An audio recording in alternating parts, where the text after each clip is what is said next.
This is the final episode in Season 3 of the Why Behind Your Z's podcast. We're going to go over Steps 11, sleeping in a dark and quiet room, and Step 12, arguably one of the hardest steps in resetting your sleep, clearing your mind before bed.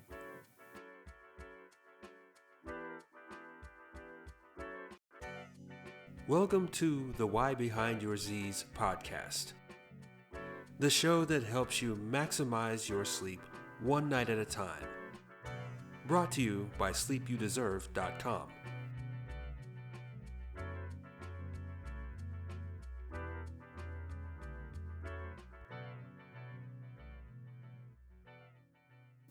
And I welcome you to the last episode of this season, which is based off of my book, Sleep Reset in 12 Steps.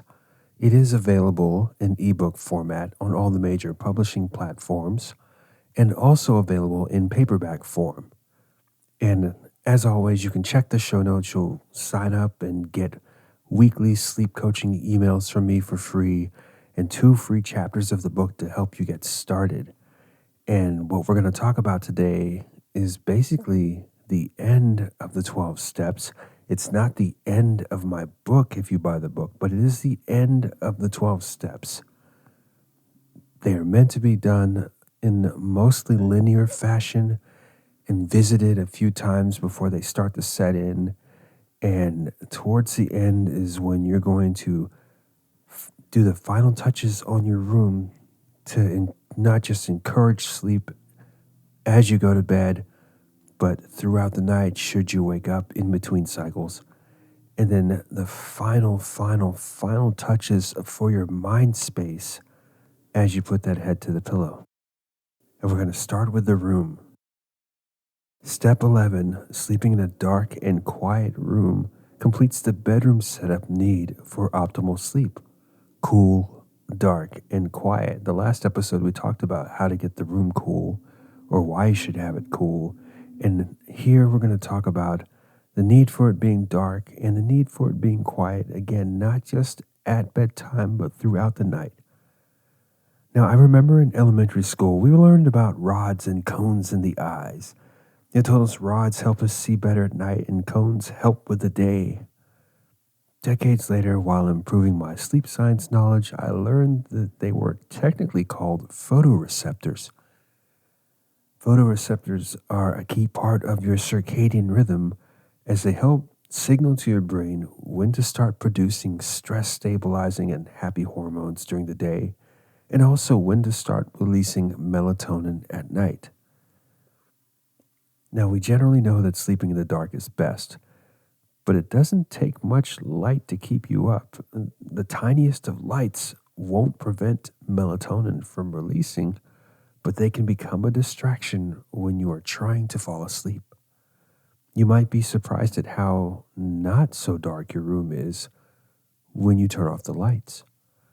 If you want to test this at bedtime, when you're about to turn off that last light, just stand in place and keep your eyes open for about 10 seconds. And then turn off the lights. It's probably pitch dark. All right, then turn on the lights again. Close your eyes for 10 seconds and then turn it off. Then keep them closed for another 10 or 20 seconds. When you open them, take a look around. You can see a whole lot more than you thought. You can see more light from the window, light under the door, blinking LED lights. But all those other lights that emit this glow, that are distracting, those are the things that you want to control as much as you can through the techniques I talked about in the book. You can do it with blackout curtains. You can do it with a sleep mask. That's even closer. In fact, you can use that sleep mask just about almost anywhere to control the amount of light that might distract your eyes when you open them in the middle of the night. I've said it many times. Everyone wakes up in the middle of the night. It's normal. You're going through sleep cycles. You go back to stage 1. That means that your senses are active again. So something could distract you. Something could wake you up. But if you can control as many of those as you can, you go back to sleep a lot faster. And one of those big distractions can be those random little lights that come through your window, that are blinking from your phone, from your laptop, from your radio. Control those as much as you can, and you will sleep much better. It's the same thing with sound. A quiet room actually completes the three elements of counterintuitive techniques I discussed at the beginning of this season. Sound. You see, quiet doesn't equal complete silence. Sometimes what appears to be complete silence can keep you up. I've fallen asleep to different creaking sounds in the house when it's windy outside, or if I know that I'm out camping somewhere in a cabin. It's normal to hear those things. But those same sounds can keep me up at night if I've watched something scary or if I've gone through something stressful. The sounds are the sounds. Your room should be relatively quiet, but a technique that helps is providing ambient sounds like white noise. You see, this is where it becomes counterintuitive. To get the quiet that you need, you sometimes need extra sound. I talk about white noise in the book and many other types of color related noises. They all have a constant dynamic and decibel level, while other interrupting noises can trigger your ears to seek out the source while you're in stage one of sleep. They're in higher frequencies, they get louder, then softer, then louder. They cut through everything else. And if there's multiple types of sounds going on, it can be very distracting. But if you have one unique, constant sound that can cover them all, it can actually help you get to sleep.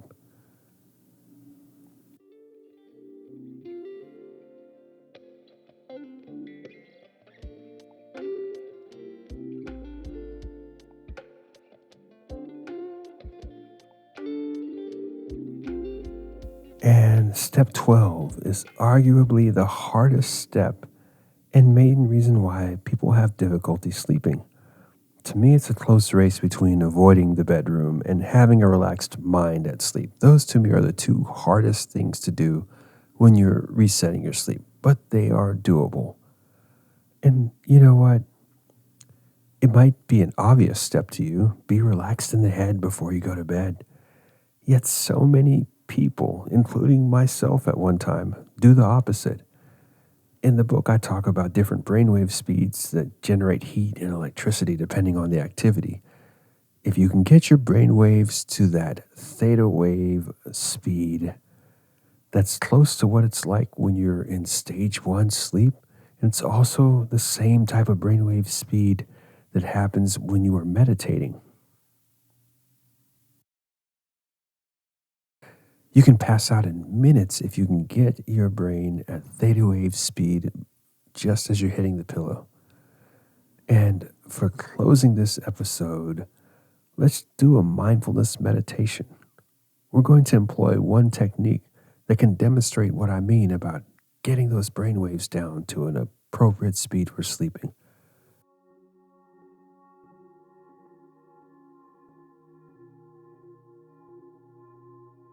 Let's begin by connecting with your breath. Inhale deeply through your nose and exhale slowly through your mouth, letting go of any tension. One more time. Breathe deeply in and exhale out, relaxing your body further.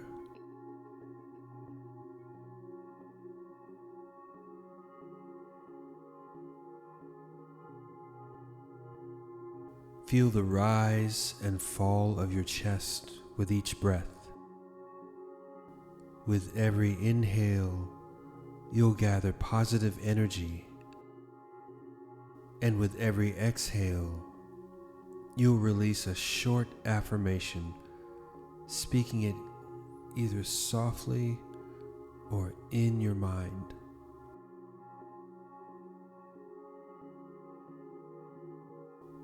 Inhale deeply through your nose, and on your exhale, affirm, I am worthy.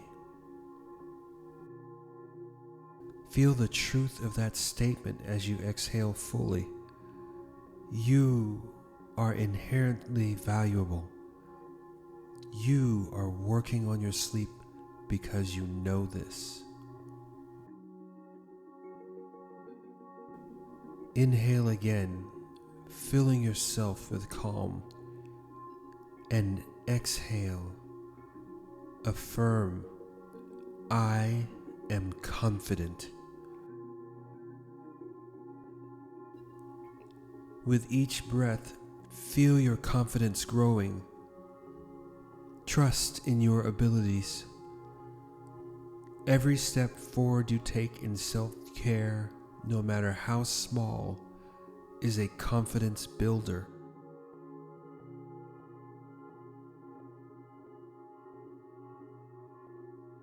Breathe in deeply, and on your exhale say, I am resilient. Feel the strength within you as you acknowledge your resilience, your ability to rise and move forward through any challenge. You have been through so much in your life, and yet you are still here, pushing forward to find and be your best self.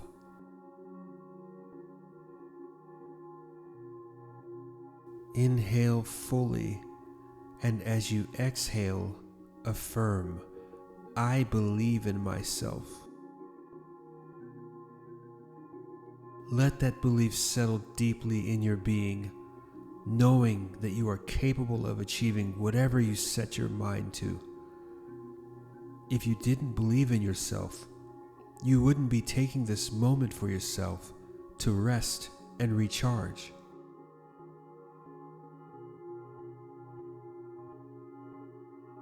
Breathe in peace and exhale, saying, I embrace my true self. With every breath, you are becoming more comfortable with who you truly are, accepting yourself fully without judgment. Any self-doubt can disappear in this breath tonight.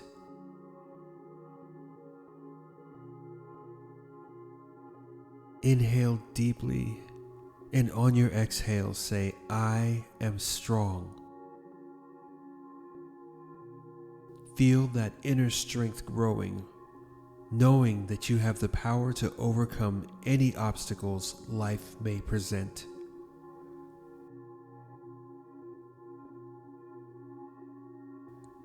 Breathe in deeply and exhale, affirming, I am enough. Let this affirmation sink in. You are enough just as you are. There is nothing you need to prove. Now continue to breathe naturally, feeling the effects of these affirmations take root within you. With each breath, you are filling yourself with self-worth, confidence, and resilience. Rest on these words and this relaxed breathing as you get the sleep you deserve.